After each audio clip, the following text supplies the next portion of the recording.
नमस्कार, DD news पर आप देखना शुरू कर चुके हैं हमारा खास प्रोग्राम। इस वक्त मैं हूं लाल चंद्र सिंह।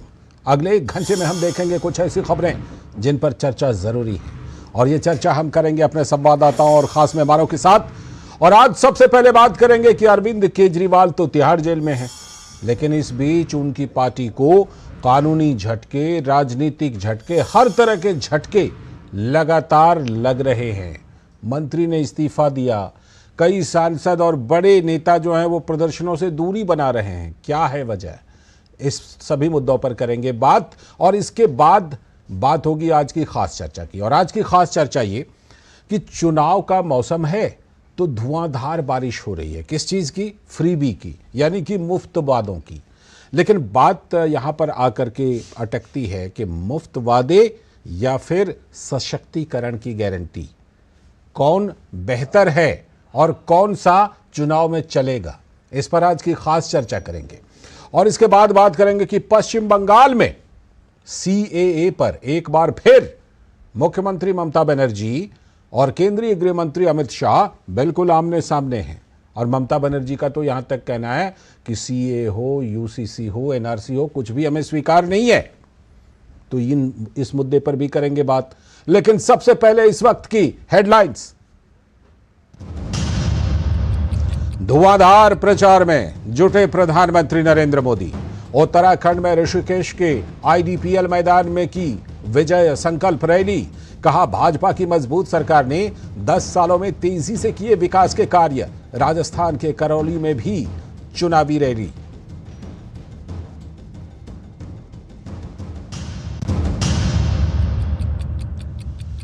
अमित शाह मध्य प्रदेश और महाराष्ट्र में कर रहे हैं जनसभा। राजस्थान के बीकानेर और जोधपुर में राहुल गांधी की रैली, तो नागपुर में बसपा प्रमुख मायावती की जनसभा।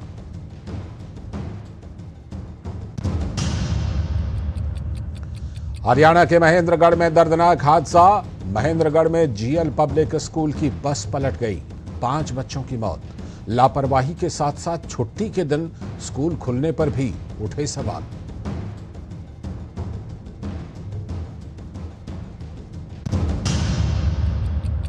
दिल्ली के मुख्यमंत्री अरविंद केजरीवाल के निजी सचिव विभव कुमार बर्खास्त। 2007 में सरकारी अधिकारी को उसकी ड्यूटी करने से रोकने और धमकाने के आरोप में दर्ज हुई थी एफआईआर।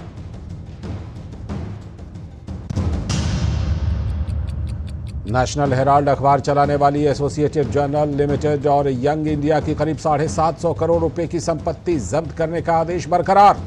पीएमएलए कोर्ट ने ईडी की कार्रवाई को सही ठहराया।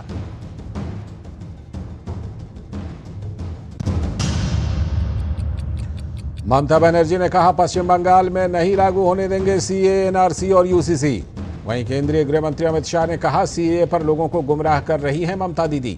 पूछा, भ्रष्टाचार पर क्यों नहीं दीदी दे रही जवाब? संदेश खाली और भूपति नगर पर भी खामोश क्यों है टीएमसी?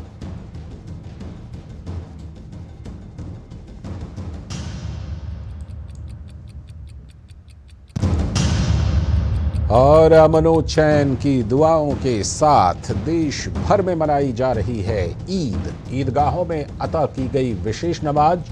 राष्ट्रपति और प्रधानमंत्री ने भी दी शुभकामनाएं।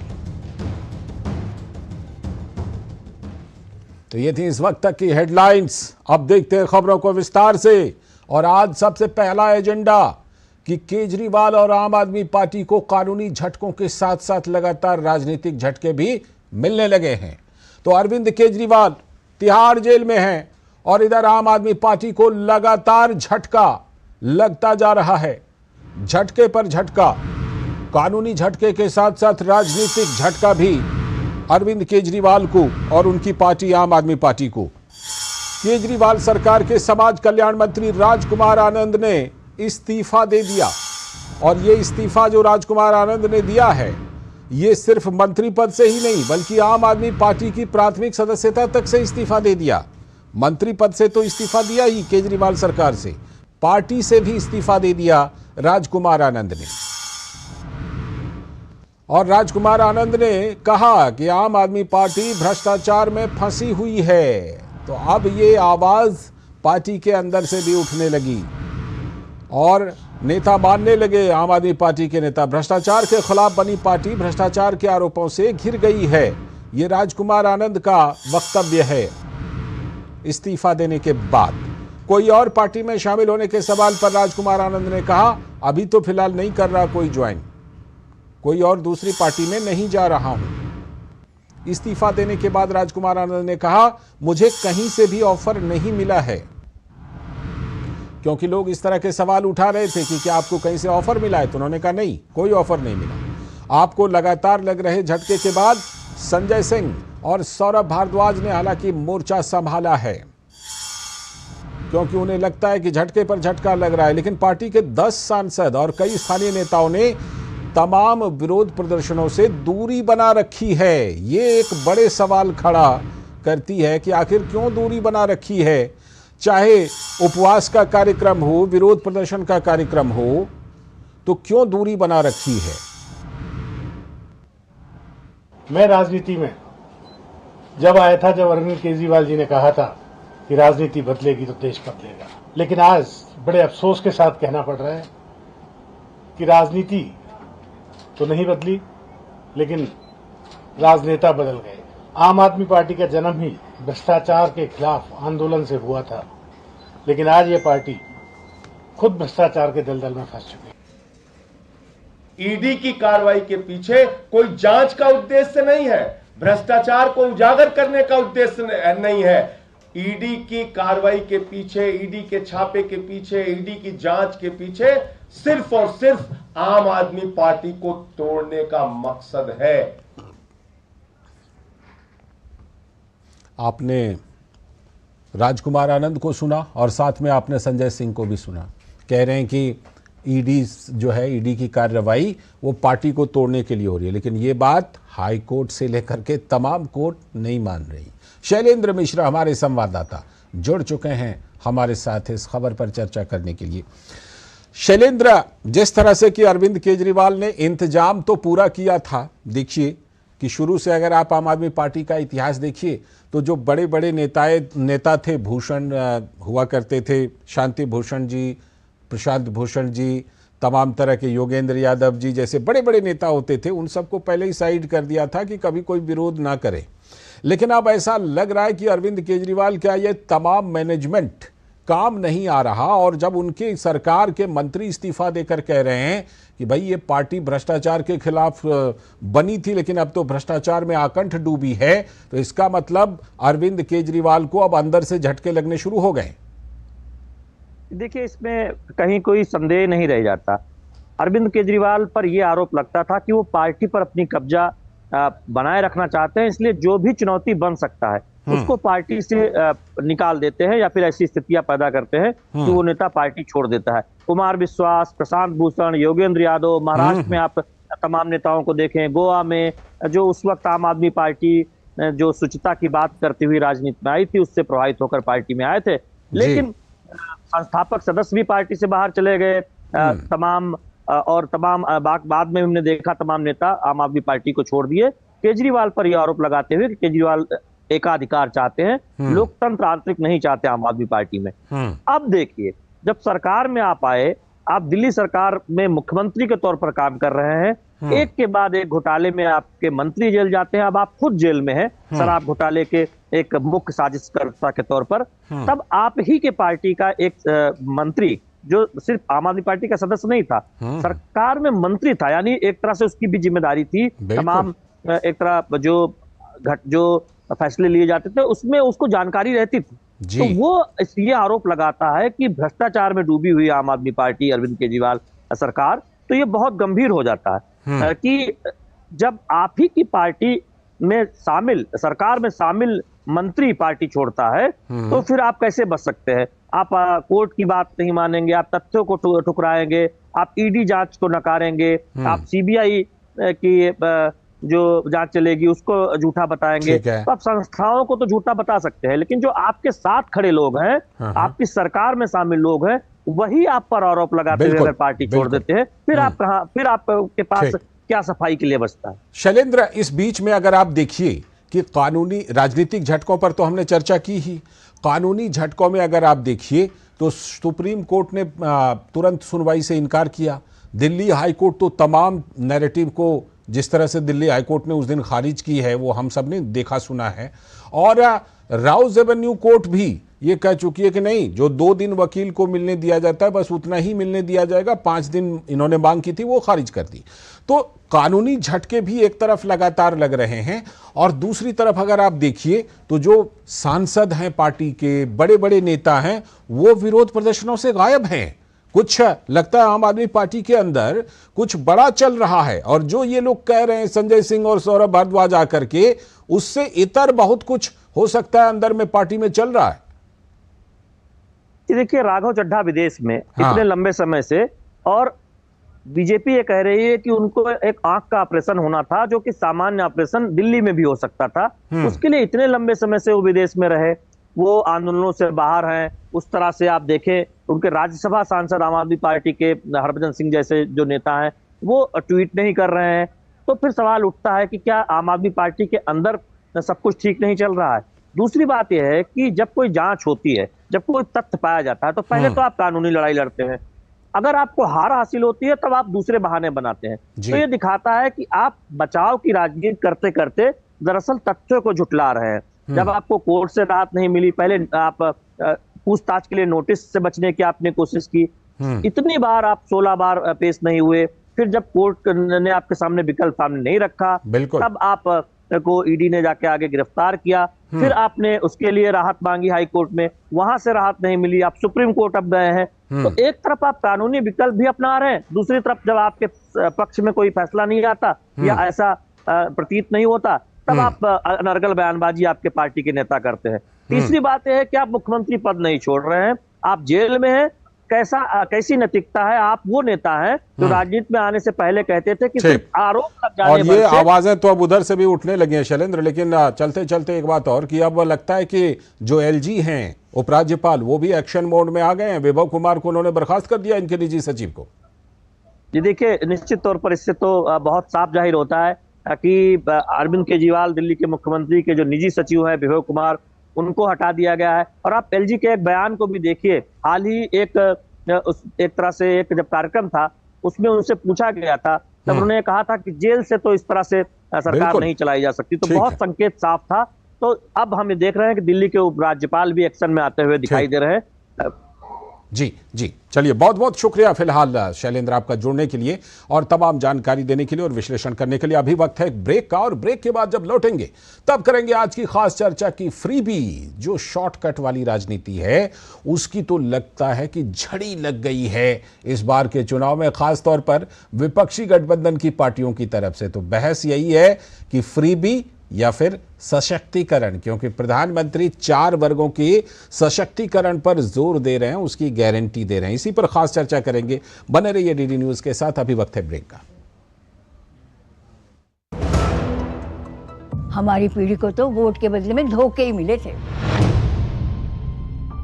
और हमारी पीढ़ी को बस गरीबी हटाओ के नारे। पानी ढोती थी, इज्जत दांव पर लगाकर अंधेरे में शौच को जाती थी, धुएं में आंखें जलाती थी, और फिर हमें मिले मोदी जी कामदार। हमारा दर्द महसूस किया है मोदी जी ने, तभी तो झट से भेज दिए बिजली, पानी, गैस, शौचालय।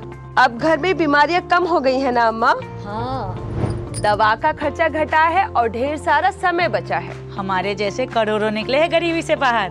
पर मम्मी, भाभी, मोदी जी कहते हैं कि ये तो बस ट्रेलर है, आगे पूरे भारत से गरीबी हटाने की गारंटी है मोदी जी की। और मोदी को जिताना हमारी गारंटी है।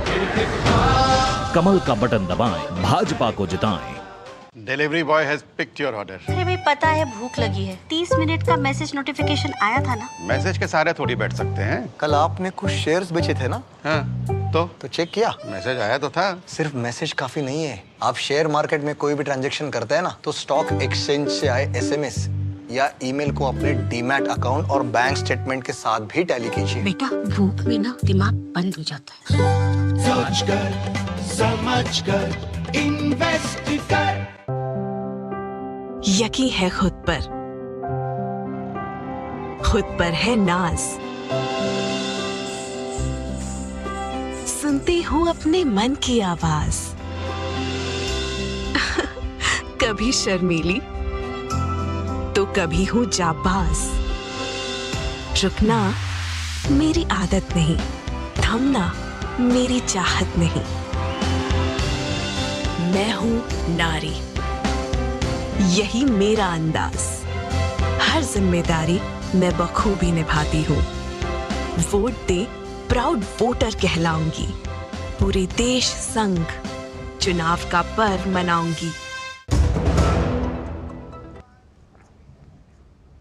स्वागत है ब्रेक के बाद डीडी न्यूज पर। आप देख रहे हैं इस वक्त, और अब बारी आ गई आज की खास चर्चा की।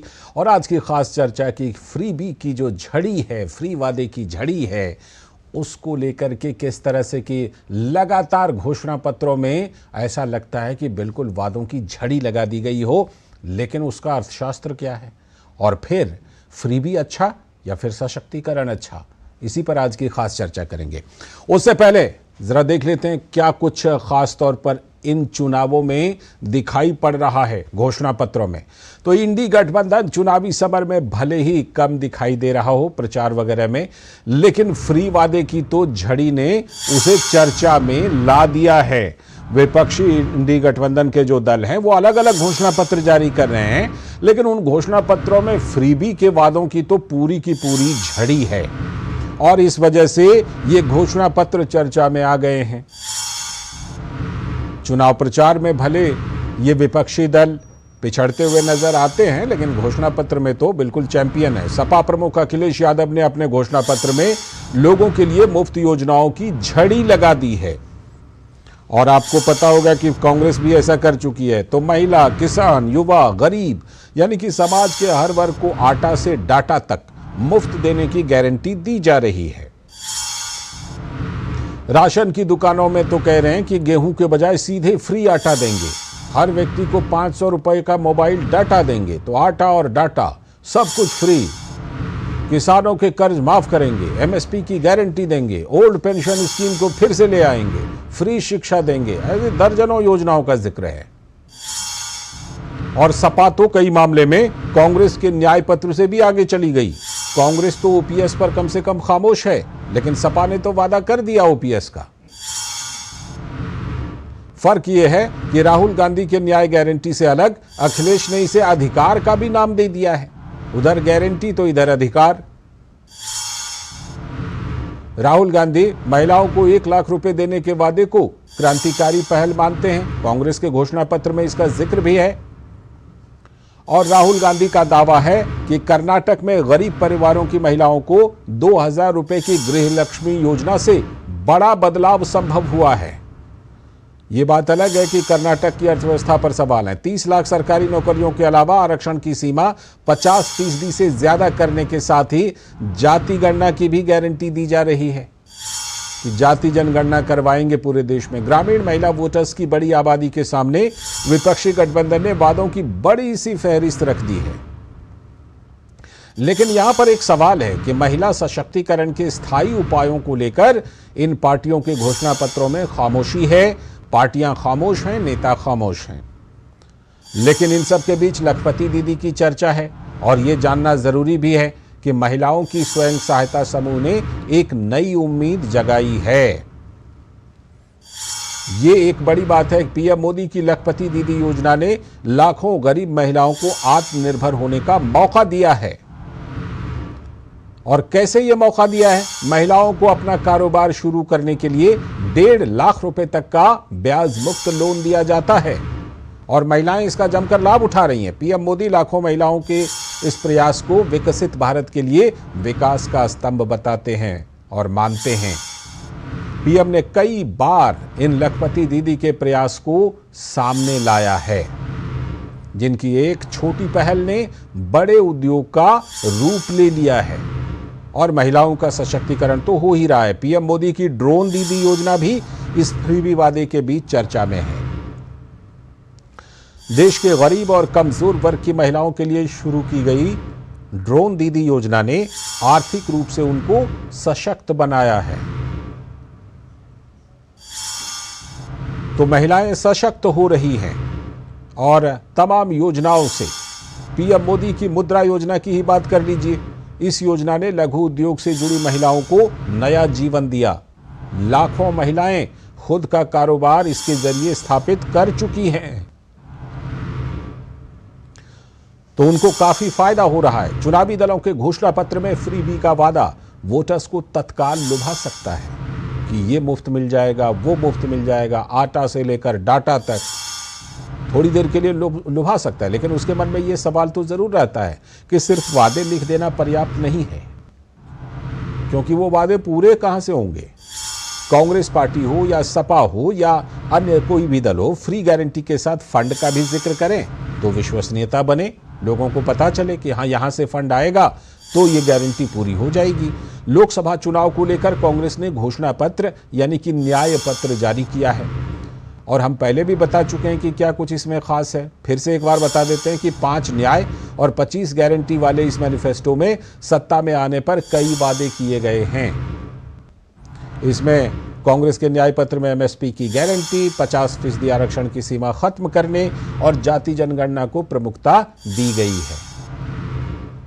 साथ ही गरीब महिलाओं को 1 लाख रुपए सालाना, 40 लाख सरकारी नौकरियां और इसके साथ ही दर्जनों स्कीम की चर्चा है।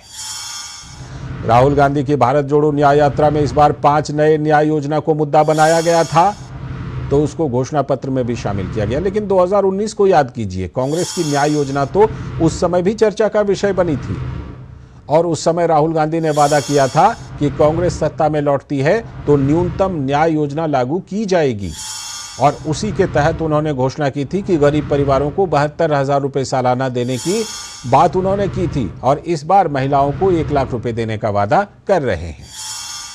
तो तब भी इसको लेकर भ्रम बना हुआ था, और कमोबेश आज भी है कि पैसा कहां से आएगा। यह सवाल उस समय भी था, आज भी है। इधर बीजेपी का दावा है कि उसने अपने घोषणा पत्र के हर वचन को पूरा किया है। उसमें बीजेपी गिनाती है अंत्योदय योजना से लेकर भव्य राम मंदिर निर्माण, आर्टिकल 370 की समाप्ति। बीजेपी का कहना है कि हमने सभी वादे पूरे किए हैं। तो 2024 में गारंटी बनाम गारंटी में पीएम मोदी हर जनसभा में मोदी की गारंटी का जिक्र करते रहते हैं कि मोदी की गारंटी मतलब गारंटी पूरी होने की गारंटी। मोदी की गारंटी विकसित भारत की थीम पर है, भारत विकास करेगा तो सबका विकास होगा। तो देखना यह है कि देश की जनता किस गारंटी को व्यवहारिक मानती है और अपना समर्थन देती है। भारतीय जनता पार्टी झूठ का सहारा लेकर के काम कर रही है। इनकी हर झूठे वादे जनता से किए हैं। इससे ज्यादा खतरनाक काम लोकतंत्र में और क्या हो सकता है। ये जो चुनाव है, ये लोकतंत्र को और संविधान को बचाने का चुनाव है। के दौरान क्या लोकतंत्र खतरे में नहीं पड़ा था? पूरब से पश्चिम तक, उत्तर से दक्षिण तक, अगर इन लोगों के परिवार का सरकार का एक प्रकार से कब्जा था, चारों तरफ वही नजर आ रहे थे, क्या उस समय लोकतंत्र खतरे में नहीं पड़ता था? एक गरीब का बेटा जैसे ही देश का प्रधानमंत्री बन गया, इन्हें लोकतंत्र और संविधान खतरे में दिखाई देने लगा।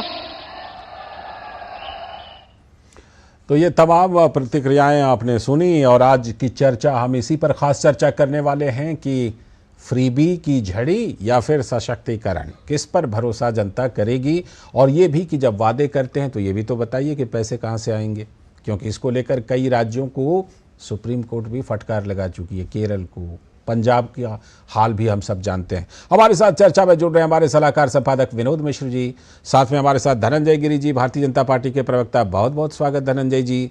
हमारे साथ डॉक्टर टीना कर्मवीर जी जुड़ रही हैं, कांग्रेस की प्रवक्ता। बहुत बहुत स्वागत टीना जी आपका भी। साथ में हमारे साथ जुड़ रहे हैं अर्थशास्त्री प्रोफेसर MK अग्रवाल जी, आपका भी बहुत बहुत स्वागत प्रोफेसर MK अग्रवाल जी। मैं चर्चा को विस्तार विनोद जी के जरिए देता हूं और उसके बाद फिर हम चर्चा को आगे बढ़ाएंगे। विनोद जी, जिस तरह से कि हम बात कर रहे हैं कि जो फ्रीबी है, इसको लेकर के प्रधानमंत्री भी लगातार इस बात को उठाते रहते हैं कि भाई जो ये शॉर्टकट की राजनीति है ना, ये कभी भी शॉर्ट सर्किट करा सकती है, ठीक है। और उसके बावजूद हम देखते हैं कि फ्रीबी की राजनीति जो है एकदम बिल्कुल जिसे कहते हैं पूरे एकदम उरोज पर है।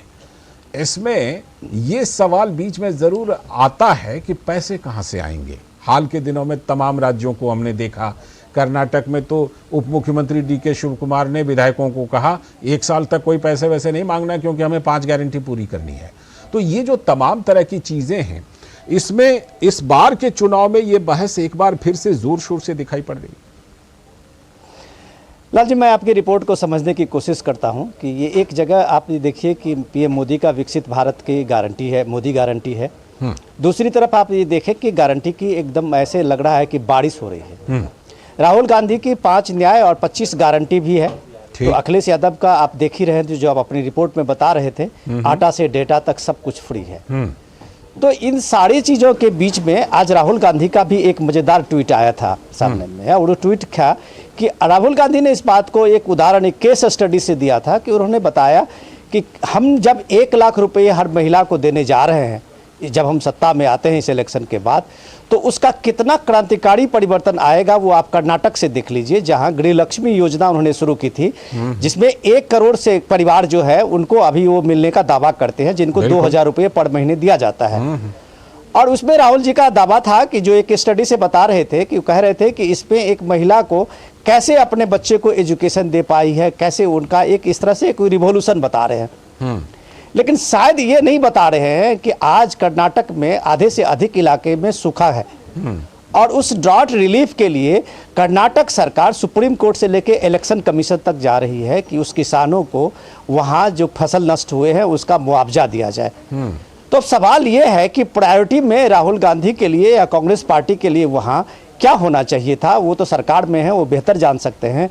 लेकिन मुझे लगता है कि जो फंड की कमी है, जैसा आप बता रहे थे, आपने DK शिव कुमार की बात कही थी, उसके कारण जो प्रायोरिटी है सरकारें की, राज्य सरकारों की, वो सारी प्रायोरिटी उनकी खत्म हो गई है। वो गारंटी के पूरा करने में आज ये हालत किसी क्यों हुई है कि जिस OPS के सहारे कांग्रेस कर्नाटक से लेके हिमाचल तक की सरकार में लौटी है, वो OPS पे इस इलेक्शन में, जनरल इलेक्शन में वो बात करना भी छोड़ दिया है। तो ये सब कई सवाल है, जिस सवाल के सामने में आपने एक सशक्तिकरण का एक मॉडल दिया है, तो ये भी 2 लोगों के सामने में एक विचार की चीज तो सामने में जरूर है। और मोदी की गारंटी के सामने में ये सारी गारंटी को लोग जरूर तौलेंगे। बिल्कुल, मैं प्रवक्ताओं के पास आऊंगा, लेकिन उससे पहले आज प्रोफेसर MK अग्रवाल जी के पास पहले चलता हूं।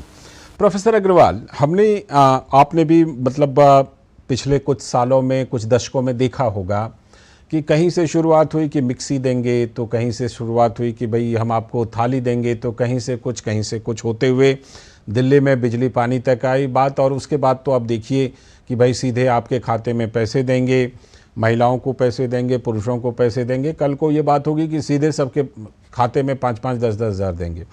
ये जो इस तरह की राजनीति है प्रोफेसर MK अग्रवाल, आपको लगता है कि इस राजनीति का अर्थशास्त्र जो है वो कहीं ना कहीं देश के अर्थशास्त्र से, अर्थव्यवस्था के लिए घातक है और उसके साथ मेल नहीं खाता है? और ये भी कि जब इस तरह की गारंटी देते हैं तो ये भी राजनीतिक दल बताएं कि ये पैसा आएगा कहां से। देखिए, ये भारत की राजनीति का एक बड़ा विचित्र पहलू है कि हम जैसे जैसे आगे बढ़ रहे हैं, हम वैसे वैसे अर्थव्यवस्था को कुशलता की तरफ ले जाने की बजाय, इफिशियंसी की तरफ ले जाने की बजाय, हम उस डायरेक्शन में ले जाना चाह रहे हैं कि हमें तात्कालिक लाभ हो जाए। और उस तात्कालिक लाभ के दुष्परिणाम अगर हाल के राज्यों के, जैसे अभी मिश्र जी बता रहे थे, उसके हमने दुष्परिणाम भी देखे, चाहे केरल में देखा हो, चाहे हिमाचल प्रदेश में देखा हो, या इसी प्रकार से पंजाब में देखने को मिल रहा है। दूसरा आता है कि इसका जो है सब्स्टिट्यूट क्या होना चाहिए, क्या मॉडल होना चाहिए। बहुत सी बातें मैं देख रहा था, कई पार्टियों के घोषणा पत्र को देख रहा था, वो कहीं पर भी अर्थव्यवस्था की कुशलता की बात नहीं करते, वो परिवारों के विकास की चर्चा नहीं करते हैं, वो बात करते हैं कि तात्कालिक लाभ की। और इस समय का मैं आपको बताऊं सिंह साहब, बड़ा इंटरेस्टिंग पहलू क्या है कि जिस प्रकार से वैश्विक अर्थव्यवस्थाएं चरमरा रही, चाहे अमेरिका की अर्थव्यवस्था, यूरोप की, हम लोग कई बार चर्चा कर चुके हैं इसी फोरम पर, वहां पर मौका है और यही रीजन है कि भारत अब जो है 8% की दर से आगे बढ़ रहा है 23-24 में, और इस वर्ष भी बहुत तेजी से आगे बढ़ने की गुंजाइश है। भारतीय अर्थव्यवस्था पहली बार मैं कहूंगा कि फ्रीबीज से नहीं एक नए मॉडल से बढ़ रहा है। स्वनिधि योजना की मैं यहां जिक्र करूंगा, गरीबों का लोग जिक्र कर रहे हैं और करना भी चाहिए, क्योंकि वो भी एक बड़े स्टेक होल्डर रहे हैं। वो फ्रीबीज से आगे नहीं बढ़े। एक उदाहरण स्वनिधि योजना का देख लीजिए, या प्रधानमंत्री जी जिस प्रकार से अभी सौर ऊर्जा का उपयोग ऊर्जा सुरक्षा, ऊर्जा न्याय के रूप में मैं कहूं, वर्तमान जो आजकल वोकैबुलरी चल रही है, शब्दावली, उसके तहत लेकर के चलता हूं, तो वहां पर देखने को मिलता है इस प्रकार की इफिशियंसी से एक दीर्घकालिक लाभ होता है। स्वच्छता मिशन को लोग किस रूप में देखते हैं मैं नहीं जानता, लेकिन स्वच्छता अगर हम सही समझ रहे हैं प्रोफेसर अग्रवाल, अगर हम सही समझ रहे हैं तो आप शायद हमें ये बता रहे हैं कि देखिए अलग अलग वर्गों का जो सशक्तिकरण है वो एक अलग चीज है जो राष्ट्र के लिए भी फायदेमंद है, लेकिन जब एकदम से फ्रीबी वाली बात आती है तो वो देश की अर्थव्यवस्था के लिए नुकसानदायक है। बिल्कुल बिल्कुल। मैं एक प्रसंग लेता हूं कि महिलाओं के लिए कांग्रेस पार्टी के घोषणा पत्र में 1 लाख रुपए गरीब महिलाओं के लिए प्रति वर्ष देने की बात है। ठीक है, ये अच्छी बात है, ठीक है, लेकिन मोदी सरकार ने वहां पर देखते हैं तो गरीबी का रेशियो बहुत घटा दिया है। ऑलरेडी हम देखते हैं 25 करोड़ लोग गरीबी रेखा से मल्टी डायमेंशनल, आज नहीं ट्रेडिशनल वाला नहीं, मल्टी डायमेंशनल बहुआयामी गरीबी के जो इंडिकेटर थे उससे 25 करोड़ लोग गरीबी से बाहर आ चुके हैं। ये नीति आयोग का इस समय 11% के आसपास का गरीबी है, और ये गरीबी कम कैसे हुई? ये गरीबी फ्रीबीज की वजह से नहीं हुई। उनको जो बेसिक एंटाइटलमेंट, जो पक्का मकान, सबको शौचालय, स्वच्छता और महिला सशक्तिकरण, चाहे उसमें महिला द्रोण की आप चर्चा कर रहे थे अभी अपने रिपोर्ट में, या इसी प्रकार से हम देखते हैं लखपति महिलाओं की जो बात, या प्रधानमंत्री मुद्रा योजना है, या ये सारी चीजें मिलकर के जो आय का सृजन और आय के छीजन को रोकना, इस पहलू को भी ध्यान दीजिएगा। आय का सृजन, आय को बढ़ाना और आय के छीजन। अब बीमारी कम होती है, क्यों? स्वच्छता है। इसी प्रकार से हम अन्य पहलू देखते हैं, तो अब जिस प्रकार से जो घर घर तक इंटरनेट पहुंचाया है, उसकी वजह से लोगों को शहर दौड़ के नहीं जाना पड़ा। बिल्कुल, डिजिटल इंडिया से भी फायदा नजर आती है। बच्चों को अप्लाई करने के लिए घर से ही अप्लाई कर सकते हैं। ठीक है, तमाम चीजें लोगों के कहीं न कहीं खर्चे को कम करती हुई आय को बढ़ाती हुई और ज्यादा विस्तार के लिए आपके पास मैं लौटूंगा, लेकिन अब यहां पर मैं शामिल करता हूं, और पहले प्रवक्ताओं को शामिल करें इससे पहले जरा मैं सीधे लिए चलता हूं आपको मध्य प्रदेश के कटनी, जहां पर कि केंद्रीय गृह मंत्री अमित शाह चुनावी रैली को संबोधित कर रहे हैं। जमीन मध्य प्रदेश वालों की है, और मध्य प्रदेश की एक एक जमीन, एक एक इंच जमीन पूरे देश की है। आपको मालूम नहीं है खड़गे साहब? मुझे बताओ, धारा 370 जानी चाहिए थी या नहीं जानी चाहिए थी? जोर से बोलो, जानी चाहिए या नहीं जानी चाहिए? 70 साल तक एक कांग्रेस पार्टी धारा 370 को संभाल कर बैठी थी, नहीं हटाते थे, वोट बैंक की राजनीति करते थे। मोदी जी ने 5 अगस्त 2019 को धारा 370 को समाप्त कर दिया और कश्मीर को हमेशा के लिए भारत के साथ जोड़ने का काम किया। भाई और बहनों, मुझे बताओ, अयोध्या में राम मंदिर बनना चाहिए था या नहीं बनना चाहिए था? जोर से बोलो, बनना चाहिए था या नहीं बनना चाहिए था? 70 साल से एक कांग्रेस पार्टी राम मंदिर के मुद्दे को लटका रही थी, भटका रही थी, अटका रही थी। मोदी जी ने 5 ही साल में जजमेंट भी लाया, भूमि पूजन भी किया, और 22 जनवरी को रामलल्ला को प्राण प्रतिष्ठा कर कर अपने मंदिर में विराजित किया। 17 तारीख को रामनवमी है। माताओं, भाइयों, बहनों, युवाओं, इस 17 तारीख को 500 साल के बाद रामलल्ला अपना बर्थडे अपने भव्य मंदिर में मनाने वाले हैं। पूरे देश को इसका आनंद है। और ये देखिए, कांग्रेस पार्टी, राहुल बाबा, सोनिया गांधी, खड़गे जी, राम मंदिर बनाया तो नहीं, मोदी जी ने बनाया और निमंत्रण भेजा तो निमंत्रण का स्वीकार भी नहीं किया। रामलला के प्राण प्रतिष्ठा का बहिष्कार किया और जो लोग रामलला के दर्शन करने गए उनको पार्टी से निष्कासित कर दिया, पार्टी से निकालने का काम किया। मित्रों, ये लोगों ने वोट बैंक की राजनीति करी है। ये लोगों ने आतंकवाद को सर पर चढ़ा कर रखा था। मैं आपको बताने आया हूं, 10 साल तक सोनिया मनमोहन सरकार थी। पाकिस्तान से हर रोज आलिया, मालिया, जमालिया हमारे देश में घुस जाते थे और बम धमाके करते थे, कोई ऊफ नहीं करता था। मोदी जी की सरकार आई, उनको लगा अभी भी कर सकते हैं, उरी और पुलवामा में किया, मगर इस बार नरेंद्र मोदी सरकार थी, कांग्रेस सरकार नहीं थी। 10 ही दिन में पाकिस्तान के घर में घुसकर सर्जिकल स्ट्राइक और एयर स्ट्राइक कर आतंकवादियों का सफाया करने का काम नरेंद्र मोदी जी ने किया।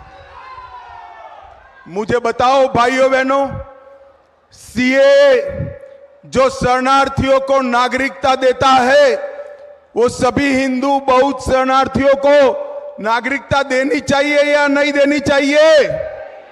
जोर से बोलो, देनी चाहिए या नहीं देनी चाहिए? इसका भी कांग्रेस पार्टी विरोध कर रही है। भाइयों और बहनों, इन लोगों को तुष्टीकरण की राजनीति के अलावे कुछ सूझता नहीं है। मैं आज जब यहां आया हूं तब पूछना चाहता हूं, कमलनाथ जी, श्रीमान बंटाधार, आप अगर सुनते हो तो मेरी बात का जवाब देना। 10 साल तक आपने केंद्र में सरकार चलाई, 2004 से 14 तक मध्य प्रदेश के विकास के लिए कितना पैसा दिया, जरा हिसाब किताब दो मध्य प्रदेश की जनता को। भाई, देना चाहिए या नहीं देना चाहिए? जोर से बोलो, मांगना चाहिए या नहीं मांगना चाहिए? वो नहीं देंगे, मगर मैं लेकर आया हूं। दे दूं क्या हिसाब? दे दूं भाई?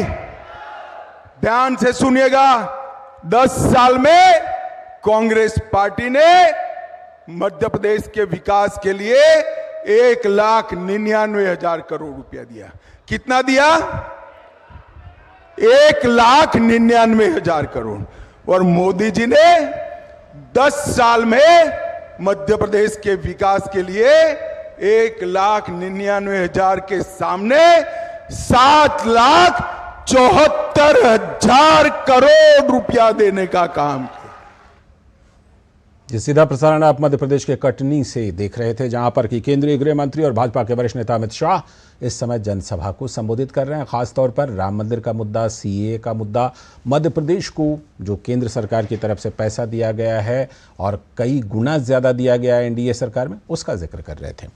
बहरहाल लौटते हैं आज की चर्चा पर, और आज की चर्चा में हमारे साथ हमारे चारों मेहमान जुड़े हुए हैं, बल्कि विनोद जी के साथ साथ हमारे तीनों खास मेहमान जुड़े हुए हैं। मैं अब सीधे रुख करूंगा डॉक्टर टीना क्रमवीर का।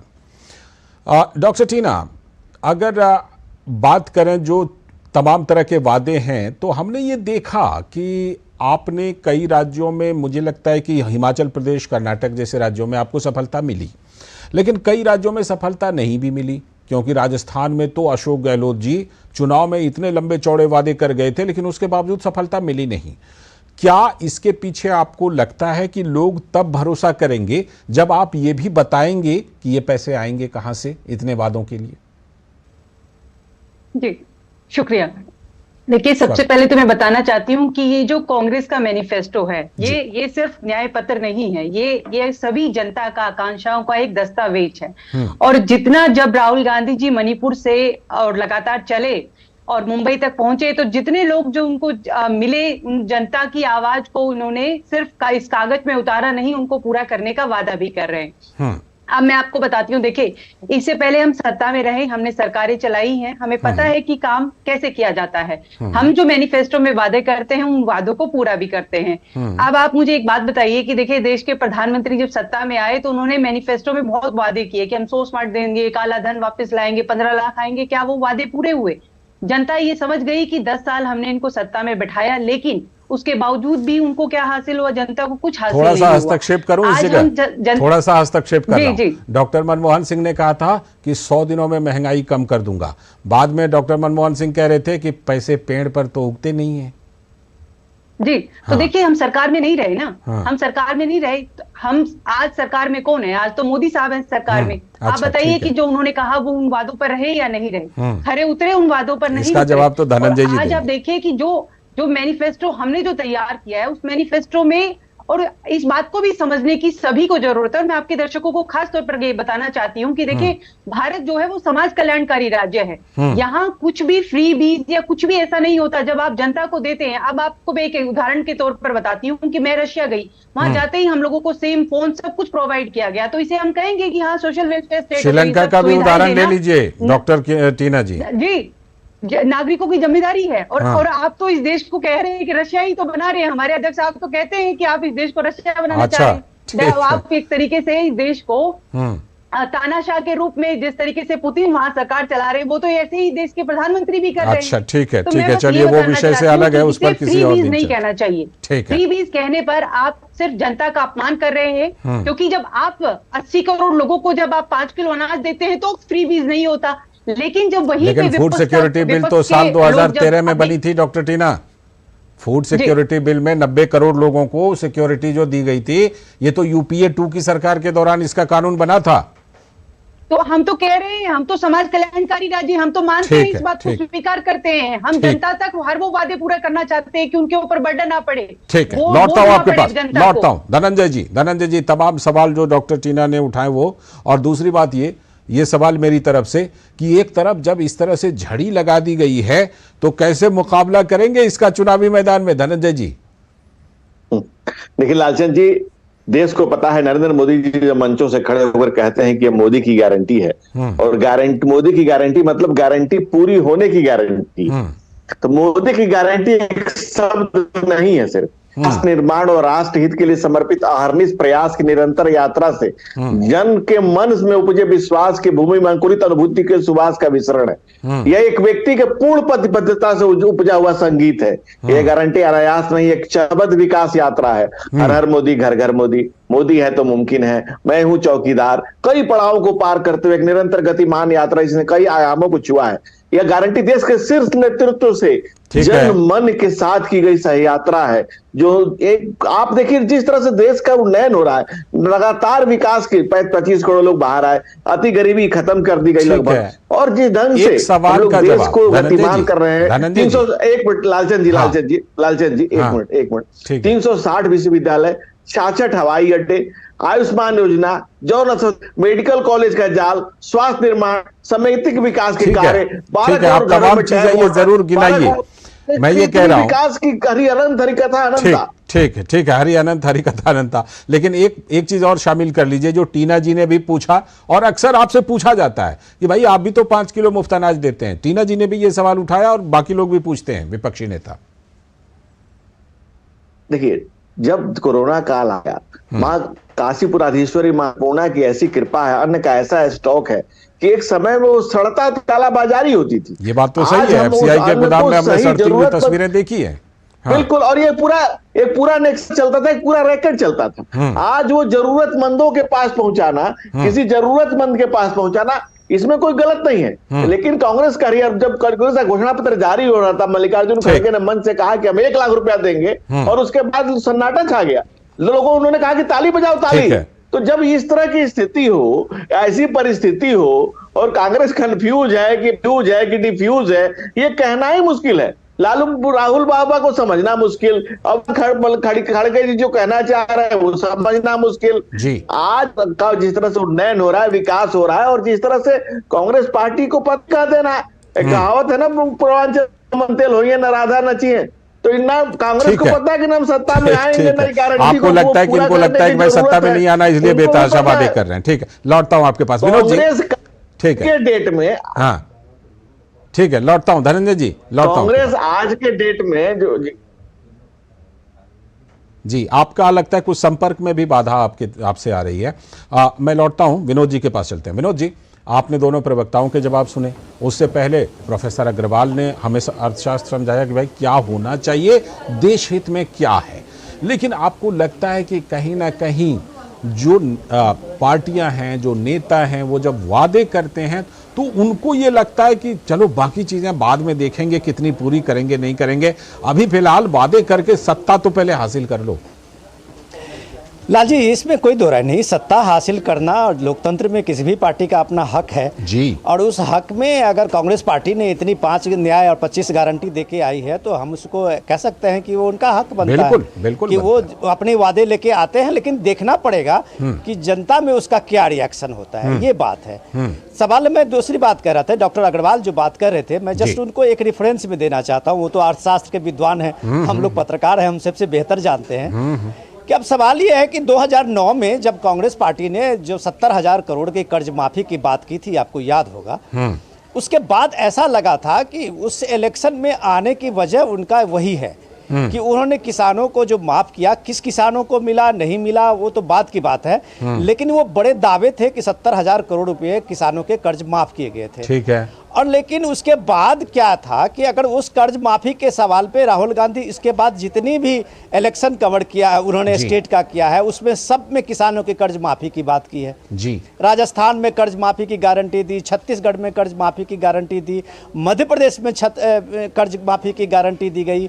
लेकिन अब ये एक सवाल तो पलट के पूछते हैं लोग कि कर्ज माफी में कितने लोगों की कर्ज माफी हुई, बिल्कुल ठीक कितने लोगों को कर्ज माफी के नाम पे गुमराह हुए, वो लोग जो बाद में उनकी नीलामी हो गई, सही बात, बाद में उनकी सारी, आप देखिए कि उनकी संपत्ति जो है बैंक ने सीज करने शुरू कर दिया। ठीक। लेकिन सवाल ये है कि आप किस भारत की अर्थव्यवस्था के साथ, क्या ये मजाक नहीं है कि लोन में किसान आपको दे, पैसा बैंक दे उनके सुविधा के हिसाब से, फसल बोने के समय में दे, और वो आप कोई सरकार आए और पार्टी आए और कहे कि हम इस सबको माफ कर रहे हैं। मैं दूसरी बात ये कह रहा था, सबसे इंपॉर्टेंट चीज है कि फ्री की बात तब होती है जब आप जनता के बीच में नहीं होते हैं। ठीक। और जनता के बीच में नहीं, इसलिए मैं कह रहा हूं कि 7 दिन के बाद इलेक्शन होने वाले हैं। जी। टीना जी इसका बेहतर जवाब देंगे कि अभी आप ये देखिए कि पूरे इलेक्शन का किस सवाब पे पहुंचा हुआ है। पीएम मोदी की रैली, अमित शाह की रैली, सारे स्टार प्रचारक की रैली हो रही है। आज ये सवाल तो जरूर बनता है कि किस इलाके में कितने विपक्ष के लोगों की बड़ी रैलियां हो रही है और लोगों के बीच में, जनता के बीच में पहुंच रहे हैं, ये तो जरूर लोग पूछ रहे हैं। बिल्कुल। मैं प्रोफेसर अग्रवाल का रुख करता हूं। प्रोफेसर अग्रवाल, एक तर्क दिया जाता है, मैं चाहता हूं कि जरा आप उसे समझाएं।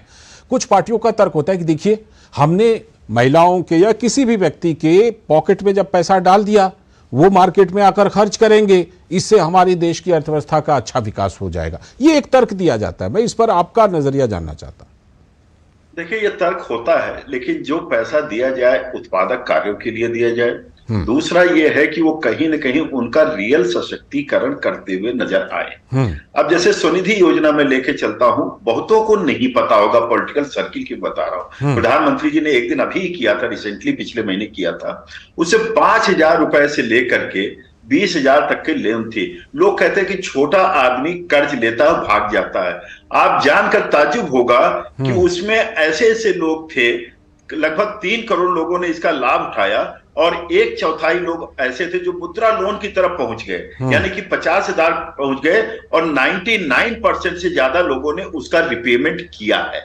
यानी कि एक जो हमारे यहाँ पैराडाइम शिफ्ट हुआ है, हम कह सकते हैं कि पार्टिसिपेटरी सहयोगात्मक विकास की रणनीति मोदी जी ने बनाई है, उसको तोड़ना हमें लगता है ये फ्रीबीज के बस का नहीं रहा। और जो होता है, मैं बताता हूं कहां होता है। जब हम मुफ्त शिक्षा की बात करते हैं, मैं उसको मानता हूं कि जो गरीब तबका है, पिछड़ा तबका है, मुफ्त शिक्षा एक बहुत बड़ा गेम चेंजर होता है। ठीक है। और दूसरा जो आपने कहा, वो मुफ्त कहां दिया जाए, जैसे इनकम टैक्स से देखिए 7 लाख तक का इनकम टैक्स, छोटी आय वाले लोग, जी, मध्यम, जिसे हम निम्न मध्यम वर्ग कहते हैं, ठीक है, टैक्स फ्री कर दिया, ठीक तो है। उनका जो होता है एक्सपेंडिचर, मैं यहाँ पर दोनों प्रवक्ताओं से माफी के साथ, क्योंकि हमें जो है रैली के लाइव के लिए जाना है, इसलिए दोनों प्रवक्ताओं को अभी फिलहाल नहीं शामिल कर पा रहा हूँ। बहुत बहुत शुक्रिया आप सभी का, धनंजय जी जुड़ने के लिए, टीना जी और प्रोफेसर अग्रवाल और विनोद जी आपका भी जुड़ने के लिए बहुत बहुत शुक्रिया।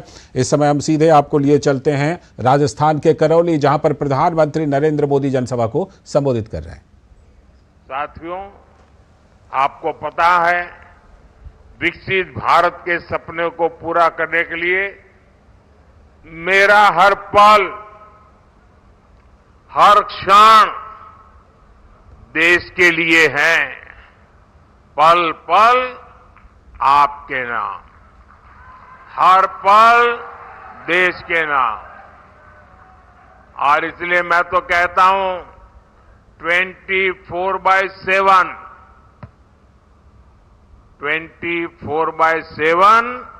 फॉर 2047। साथियों, जो लोग हमारा घोर विरोध करते हैं, ये परिवारवाद और भ्रष्टाचार के दलदल में डूबी कांग्रेस जनता की मजबूरियों में मुनाफा खोजती है। राजस्थान में पानी के संकट को बड़ा बनाने वाली कांग्रेस ही है। केंद्र सरकार ने हर घर पानी पहुंचाने के लिए जल जीवन मिशन शुरू किया, उसमें भी कांग्रेस ने भ्रष्टाचार किया।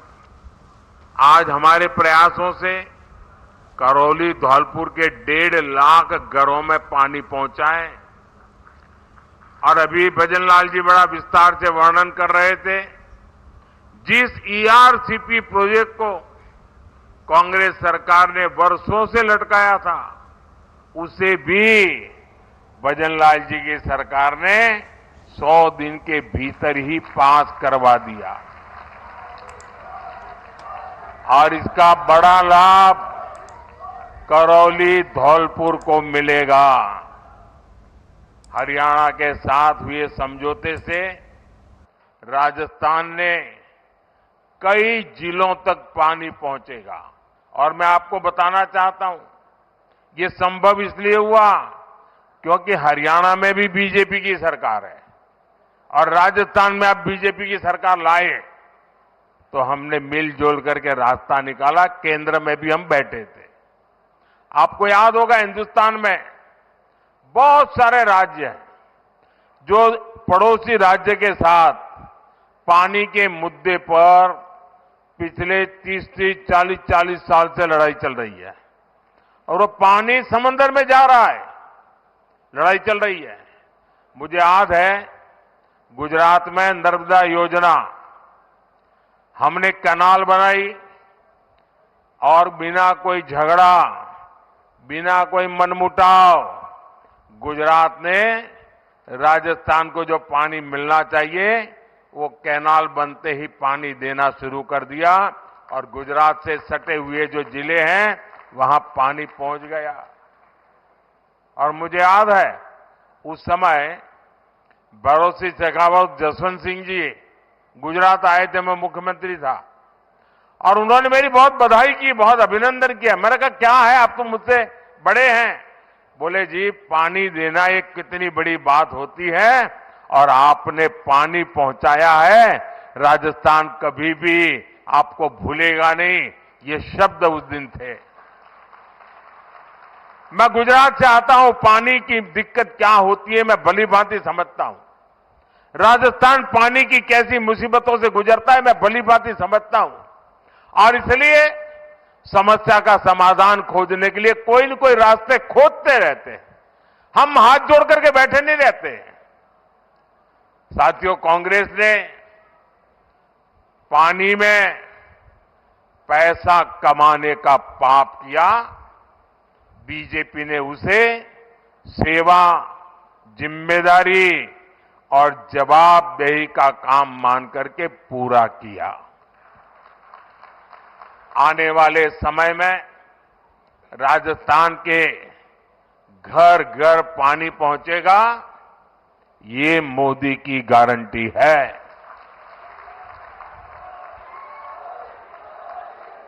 आपके सपने ही मेरा संकल्प है। साथियों, आप लोग मुझे भली भांति जानते हैं। इतने साल हो गए, मेरी जिंदगी को भी करीबी से जानते हैं। आपने मैं कैसे काम कर रहा हूं सब देखा है। आप सब ये जानते हैं कि मोदी आराम करने के लिए पैदा नहीं हुआ है, न ही मोदी मौज करने के लिए पैदा हुआ है। मोदी मेहनत करता है क्योंकि मोदी के लक्ष्य बहुत बड़े हैं और ऐसे लक्ष्य जो सिर्फ और सिर्फ मेरे देशवासियों से जुड़े हैं, आप सबसे जुड़े हैं। ऐसे लक्ष्य जो आपके बच्चों से, देश के युवाओं से जुड़े हैं। जबकि साथियों, कांग्रेस ऐसी पार्टी है जिसने युवाओं की नौकरी में भी लूट के मौके तलाशे हैं। यहां कांग्रेस सरकार के संरक्षण में पेपर लीक इंडस्ट्री खड़ी हो गई। मोदी ने आपको गारंटी दी थी, बीजेपी सरकार आएगी, पेपर लीक माफिया जेल के भीतर दिखाई देंगे। आज मोदी की गारंटी पूरी हुई कि नहीं हुई? मोदी की गारंटी पूरी हुई कि नहीं हुई? आज राजस्थान ही नहीं, पूरे देश में भ्रष्टाचारियों पर कड़ी कार्रवाई हो रही है। इसलिए इंडी अलायंस के लोग मोदी के खिलाफ एकजुट हो रहे हैं। अब मजा देखिए देश में क्या चल रहा है। एक तरफ मोदी है जो कहता है भ्रष्टाचार हटाओ, और दूसरी तरफ वो लोग हैं जो कहते हैं भ्रष्टाचारी बचाओ। सीधा प्रसारण आप राजस्थान के करौली से देख रहे थे। प्रधानमंत्री नरेंद्र मोदी जनसभा कर रहे हैं और बीजेपी की जो डबल इंजन सरकार है उसका फायदा गिनाया और इसके बाद भ्रष्टाचार के मुद्दे और उस पर कार्रवाई के मुद्दे पर अभी बोल रहे हैं। बहरहाल बढ़ते हैं अगली खबर की तरफ। आज की एक और बड़ी खबर ये कि पश्चिम बंगाल की मुख्यमंत्री ममता बनर्जी कोलकाता में ईद की नमाज के बाद बीजेपी पर जमकर बरसी। तो ममता बनर्जी जमकर एक बार फिर से बीजेपी पर बरसी हैं। ममता ने कहा कि अगर हम एकजुट रहेंगे तो हमें कोई नुकसान नहीं पहुंचा सकता। ये ममता ने आह्वान किया। ममता ने आगे कहा कि हमें समान नागरिक संहिता नहीं चाहिए, सीएए और एनआरसी भी स्वीकार नहीं करेंगे। ये बड़ा मुद्दा वहां बनता था। कल पश्चिम बंगाल के दौरे पर अमित शाह ने ममता की सियासत पर जमकर प्रहार किया था और अमित शाह ने कहा था कि पश्चिम बंगाल में घुसपैठ पर ममता बनर्जी अब खामोश हैं। सीएए पर लोगों के बीच ममता भ्रम फैला रही हैं और संदेशखाली जैसी शर्मनाक घटना पर ममता राजनीति कर रही हैं। ये अमित शाह ने आरोप लगाए थे। अमित शाह ने आरोप लगाया कि ममता बनर्जी पश्चिम बंगाल में रोहिंग्या और घुसपैठियों को वोट बैंक बनाती हैं। 2019 के चुनाव में बीजेपी ने टीएमसी के 22 सीटों के मुकाबले पश्चिम बंगाल में 18 सीटें जीती थीं। भ्रष्टाचार के आरोपों में घिरी ममता सरकार के सामने संदेशखाली जैसे मुद्दों ने बड़े सवाल तो खड़े कर दिए हैं। মাছের মাথাটা দেখছেন তো, ওটা হচ্ছে ক্যাপ আর লেজাটা হচ্ছে এনআরসি আর মধ্যখানে পেটিটা হচ্ছে ইউনিফর্ম সিভিল কোড। ফাইট আমাদের সাথে বিজেপির। দিল্লিতে ইন্ডিয়া জোট কি করবে আমরা দেখে দেবো, কিন্তু বাংলায় আমরা লড়ছি বিজেপির সাথে। একটা ভোটও যেন অন্য কোনো দলে না যায়, তৃণমূল কংগ্রেস ছাড়া। संदेश खाली जैसी शर्मनाक घटना में भी आप पॉलिटिक्स कर रही हो। सालों तक आपके नाक के नीचे महिलाओं पर अत्याचार होता रहा। तृणमूल कांग्रेस के गुंडे अत्याचार करते रहे। जब इसको पकड़ने गए, ईडी पर पथराव किया। जब हाई कोर्ट ने कहा तब सरेंडर किया। मैं आज ममता दीदी को पूछना चाहता हूं, कुछ तुष्टीकरण कर वोट लेने के लिए संदेश खाली के गुनहगारों को लिए आप बचा रही हो, मगर पूरे बंगाल की माताएं बहनें ये देख रही है, जान गई है कि आप संदेश खाली के गुनहगारों के साथ।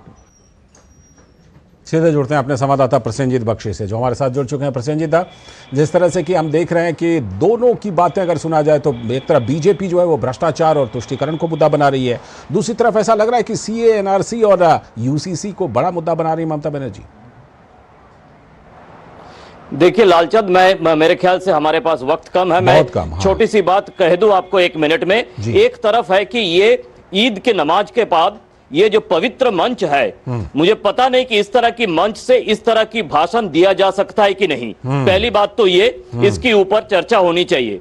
दूसरी बात यह है कि जिस तरह से ईद की मंच से इस तरह से जो सामने सिर्फ मुसलमान लोग हैं, उनको इस तरह से भड़काऊ भाषण देना उनके सामने, और पूरी तरह से बीजेपी का नाम लेकर ऐसा बोलना कि सीएए, यूनिफॉर्म सिविल कोड और एनआरसी, मछली का आगे सीएए, बीच में यूसीसी और आखिरी में एनआरसी, इस तरह की भाषण ऊपर वाले की मंच पे कोई कह सकता है कि नहीं? और जो मुसलमान भाई वहां पे बैठे हुए थे, उन लोगों ने इस बात को किस तरह से अलाउ करते हैं, ये दोनों बातों के ऊपर चर्चा होनी चाहिए, ये मेरा ख्याल है आज के दिन। आपने कम शब्दों में बहुत ही गंभीर सवाल उठाए, समय की कमी है, हम लोग आगे फिर कभी चर्चा करते रहेंगे। आपका बहुत बहुत शुक्रिया दादा जुड़ने के लिए।